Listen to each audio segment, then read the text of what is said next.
Hello pals, welcome back to the channel. So, what you're about to hear is the full audio tape recording released by Colonel Charles Halt following the Rendlesham Forest incident in December of 1980.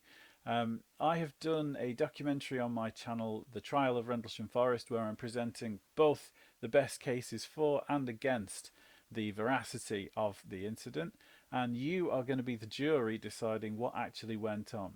This is a fundamental part of evidence as it was recorded as the event was occurring. So, he's released 17 minutes of it, and it starts with them taking Geiger counter readings and investigating the damage to the trees and the supposed landing marks, and then soon it turns into a very, very exciting encounter with a red orb moving out of the trees. And I won't spoil it, but it's very, very interesting. So, I hope you enjoy it, and I'll see you very soon. Let me know what you think. 150 feet or more from the initial, I should say, suspected impact point. Having a lift car, we can't get the light all to work. Seems to be some kind of mechanical problem. Let's send it back and get another light. Meantime, we're going to take some readings at the Geiger counter and chase around here a little bit, waiting for another light on to come back in.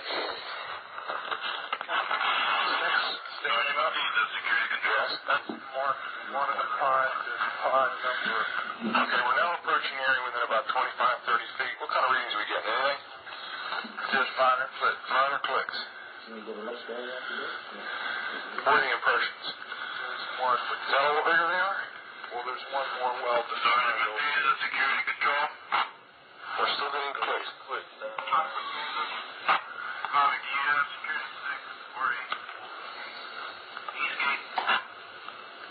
Can we read that on a scale? Yes, sir. We're now on the 5/10 scale, and we're reading about third, fourth increment. Okay, we're still comfortably safe here. You don't have a light on, full gas ready? Security. Can you have them? There's still minor readings. The second with gas indentation. Security. This one's good. Let's go to the third one over here.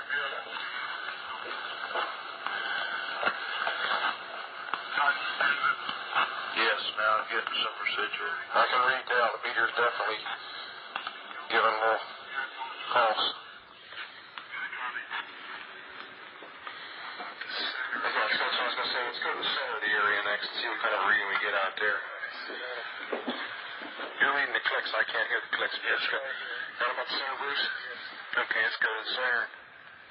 Yes, I get it. That's the best deflection needle I've seen yet. Okay, can you give me an estimation? We're on the 0.5 scale.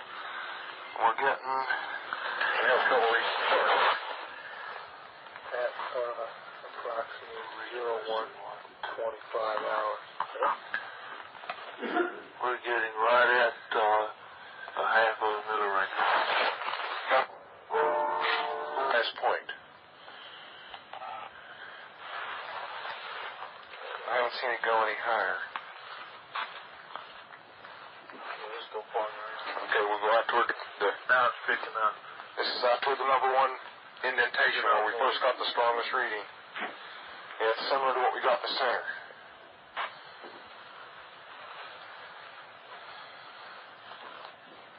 Not in a pot. It's mainly in the center. Looks like an area here, possibly. It could be a blast. It's in the center. It's hard to tell. You got to take this. My finger's about to freeze. Here's two. Up to what, 7? What? Just jumped up to 7/10 there. 7/10 right there in the center? Uh-huh. We found a small blast, what looks like a blasted or scrubbed up area here. We're getting very positive readings. Let's see, is that here the center? Yes, it is. This is what we would assume would be the dead center. Just picking up more as you go along the whole area here now. Up to 7/10 or 7 units, let's call it, on the 0.5 scale.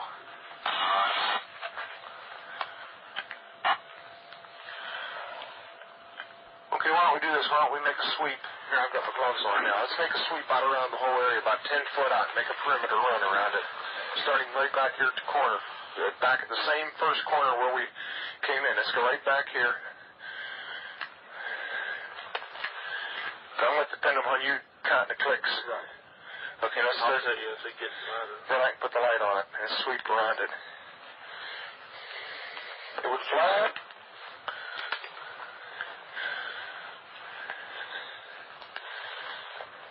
Put it on the ground every once in a while.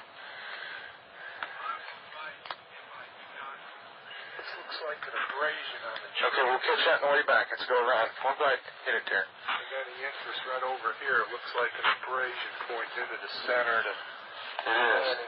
It may be old, though. There's some sap marks or something on it. Let's go on back around.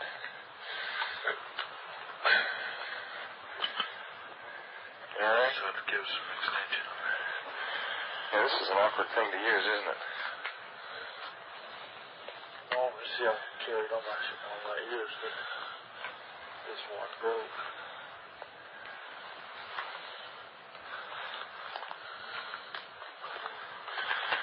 When we get anything further, I'm going to shut the recorder off till we find something. Picking up? What are we up to? We're up to 2, 3 units. Deflection, you're getting in close to one pod. Picking up something. Picking up. Okay, it's still not going above 3 or 4 units. Picking up more frequent. Yes, you're staying steady up around 2 to 3 to 4 units now. Yeah. One of these trees that face into the blast, what we assume is a landing site, all have an abrasion facing in the same direction towards the center. That's interesting. Let's go this way around the circle here. Turn it back down here. Picking up something in the collection. Let me see that. That's kind of funny. You're right about the abrasion. I've never seen a tree never seen a pine tree that's been damaged react that fast. I got a bottle to put that in. Yeah, you got a sample bottle? Just go ahead. For the soil. Yeah, here, stick this on the ground. Okay, from now on, let's identify that as point number 1. That stake there. So you all know where it is. We have to sketch it. You got that, Sergeant Nevels? Yes, sir. Okay. Closest to the wood bridge base. Point 1. Be point 1. And let's go clockwise from there. Point 2. Point 2? So this tree is between point 2 and point 3. And 2 other personnel requesting you rendezvous with you at your location. Tell them negative at this time. We'll tell them when they can come out here. We don't want them out here right now. Okay, the sample, you're going to mark this sample number 1. Yes. Have them cut it off and include some of that sap and all. Is between indentation 2 and 3 on a pine tree about 5 feet away, about 3.5 feet off the ground. I've got some more. There's a round abrasion on the tree about 3.5, 4 inches in diameter. It looks like it might be old, but strange as a crystalline pine sap has come out that fast. You see those other trees here that are damaged in similar fashion? Yes, off towards the center of the landing site. Okay, why don't you take a picture of that and remember your picture, and you got to be writing this down. It's going to be on the tape. Right. Got a tape measure with you? This is the picture. Your first picture will be at the first tree, the one between Mark 2 and 3. Meantime, I'm going to look at a couple of these trees over here. We are getting some. You're getting readings on the tree you're taking samples from on the side facing the suspected landing site. 4 clicks max. Up to 4. Interesting. That's right where you're taking the sample now. 4. That's the strongest point on the tree? Yes, sir. If you come to the back, there's no clicks whatsoever. No clicks at all on the back. It's all on the side facing the... Interesting. The indentations look like something twisted as it got, as it sat down on them. Looks like someone took something and sat it down and twisted it from side to side. Very strange. We're looking at the same tree we took the sample off with this, what do you call it, star scope? Star scope. Getting a definite heat reflection off the tree, about 3 to 4 feet off the ground. Yes, where the spot is. Same place where the spot is. We're getting a heat. And the spot on the tree directly behind us, I picked up the same thing. The one off to your right. 3 trees in the area, immediately adjacent to the site, within 10 feet of the suspected landing site. We're picking up heat reflection off the trees. What's that again? Well, Shine a light on again, Bob. Well, you have trouble hitting the Yeah. Get right on the spot, and then when you want them, okay, turn the light on. You'll notice the white. Hey.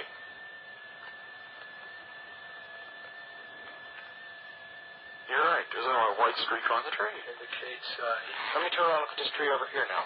Just a second. White streak right on the tree. I can see it. Wait a minute. Give me a little side lighting so I can find the tree. Okay. Off. I lost the tree.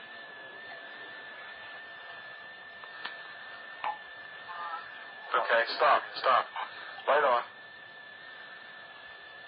Hey, this is eerie. What is the hot spot? This is strange. Here, somebody want to look at the spots in the ground? Whoops. What you know? We're walking all over. Yes, sir. Okay, let's step back and not walk all over. Come back here, somebody put a beam on them. But you're going to have to be back 10 or 15 feet. See it? Okay, fine. Okay, lights off. He took this long to document. What do you think about the spot?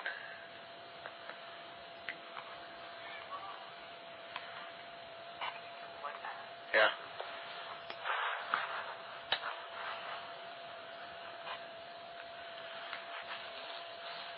Can I see the first spot?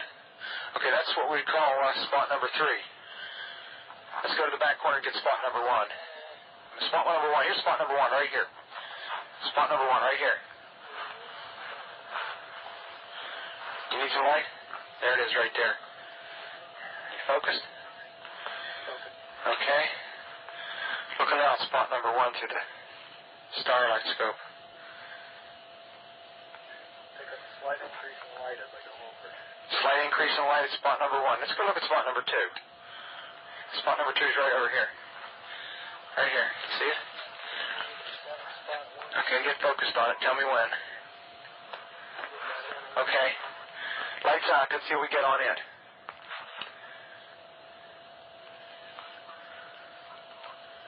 Slight increase. Just a slight increase? Let's try to center. The center spot. Well, it really isn't center. It's slightly off center. It's right there. It's more than that. Okay. I'm going to get your reading on it right there. Okay. Tell me when you're ready. Ready?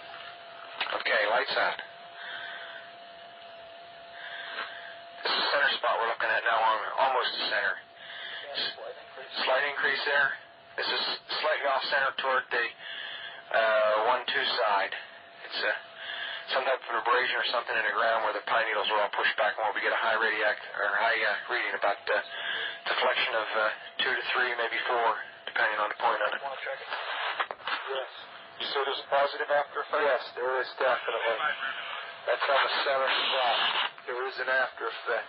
What does that mean? It means when the lights are turned off, once we are focused in and allow time for the eyes to adjust, we are getting an indication of a heat source coming out of that center spot, which will show up on the Heat or some form of energy. It's hardly heat at this stage of the game. It is Looking directly overhead, one can see an opening in the trees, plus some freshly broken pine branches on the ground underneath. Looks like some of them came off about 15 to 20 feet up. Some small branches about an inch or less in diameter. 0148, we're hearing very strange sounds out of the farmer's barnyard animals. They're just very, very active, making an awful lot of noise. Yes, and a pigmentation. You just saw a light Yes, where? sir. Wait, Yes, slow sir. down. Where? Right in this position here, straight ahead, in between the tree. There it is again. Watch, straight ahead off my flash right there, sir. There it is. Hey, I see it too. What is it? We don't know, sir. So can I get some of it? Yeah, it's a strange, small red light. Looks to be out maybe a quarter to half mile, maybe further out. I'm going to switch off it. The light is gone now. It was approximately 120 degrees from the site. Is it back again? Yes, sir. Oh, that's the flashlight set. Let's move out to the edge of the clearing so we can get a better look at it. See if you can get the star scope on it. The light's still there, and all the barnyard animals have gotten quiet now. Yeah, we're heading about 110 to 120 degrees from the site out through to the clearing now, still getting a reading on the meter. About 2 clicks. Meter's jumped 3 to 4 clicks, getting stronger. Now it's stopped. Now it's coming up. Hold up. There we go. It's about approximately 4 foot off the ground. It's coming set to 110 degrees. All right, just turn the meter off. You got to say that again. About 4 feet off the ground, about 110 degrees, getting a reading of about 4 clicks. Yes, sir. Yeah, but Excuse me. Now it's dying. no, it's not. I think it's something other than the ground. I think it's something variable Got here. the tree right over. We just frightened the first night bird we've seen. We're about 150 or 200 yards from the site. Everything else is just deathly calm. There is no doubt about it. There's some type of strange flashing red light ahead. It's yellow.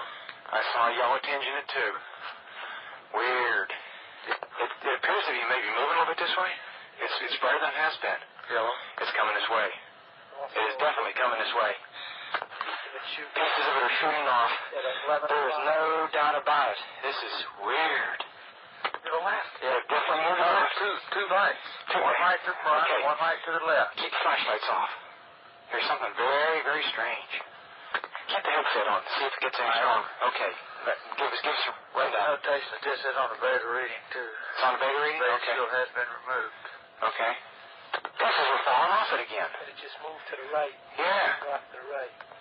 Strange. Oh, we're running in the left.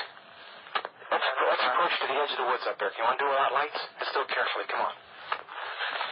Okay, we're looking at the thing. We're probably about 200 to 300 yards away. It looks like an eye winking at you. It's still moving from side to side. And when you put the star scope on it, it sort of has a hollow stare, a dark stare. It's like the pupil of an eye looking at you and winking. And the flash is so bright to the star scope that it almost burns your eye. We passed the farmer's house and across in the next field. Now we have multiple sightings of up to 5 lights with a similar shape and all, but they seem to be steady now rather than a pulsating or glow with a red flash. We just crossed the creek, and we're getting what kind of readings now. Getting through 3 good clicks on the meter, and we're seeing strange lights in the sky. 244, we're at the far side of the second farmer's field, and made sighting again about 110 degrees. This looks like it's clear out to the coast. It's right on the horizon. Moves about a bit and flashes from time to time. Still steady or red in color. Also, after negative readings in the center of the field, we're picking up slight readings, 4 or 5 clicks now on the meter. 305, we see strange strobe-like flashes to the rather sporadic, but there's definitely something, some kind of phenomenon. 305, at about 10 degrees horizon directly north, we've got 2 strange objects, half-moon shape, dancing about with colored lights on them. About, guessed to be about 5 to 10 miles out, maybe less. The half-moons have now turned into full circles. There's one of those eclipse or something there for a minute or two. 315 now, we've got an object about 10 degrees directly south, 10 degrees off the horizon.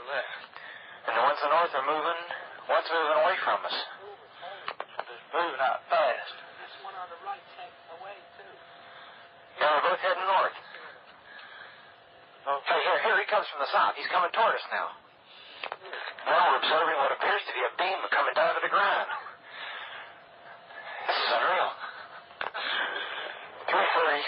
330, and the objects are still in the sky, although the one to the south looks like it's losing a little bit of altitude. We're turning around and heading back toward the base. The object to the south is still beaming down lights to the ground. 0400 hours, one object still hovering over Woodbridge Base at about 5 to 10 degrees off the horizon, still moving erratic and similar lights and beaming down as earlier.